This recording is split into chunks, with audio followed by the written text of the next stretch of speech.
আব্বা, দেখো কতগুলা ব্যাং ধরে আনছি। এই তুই কি আনছো? এই তোর এটা কইছি কোন আজেবাজে জিনিস আমার বাড়িতে আনবি না, থেকে ব্যাং ধরে আনছি।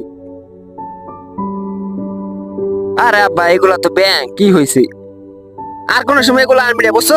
আরে আব্বা, ওরা রাগারাগ করে কয়, ছোট মানুষ আনছে, কি হয়েছে তাতে? এই দে আমার কাছে দে, আমি রান্না দেবো তোকে। আচ্ছা ভাইয়া, তাহলে চলো আমরা রান্ধি গিয়া। এই মিম, দে আমার কাছে দে, আমি দুইটা আছি, তুই যা গোসল কর গা, যা। আচ্ছা ভাইয়া, তাহলে আমি গেলাম, তুমি রান্ধতে থাকো।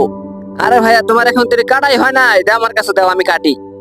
বন্ধুরা, তোমরা যারা এখন লাইক সাবস্ক্রাইব করো না, তাড়াতাড়ি লাইক সাবস্ক্রাইব করে ফেলো। আরে মিম, রান্না কি হয়েছে?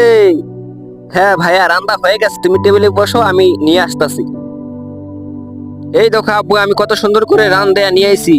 আরে ভাইয়া, তুমিও নাও, মজা করে খাও। এই মিম শোন, তুই আর কোনো সময় একলা একলা যাবি না এগুলো আনতে নিগা। আরে আব্বা, তুমি ওর রাগারাগি করতেছ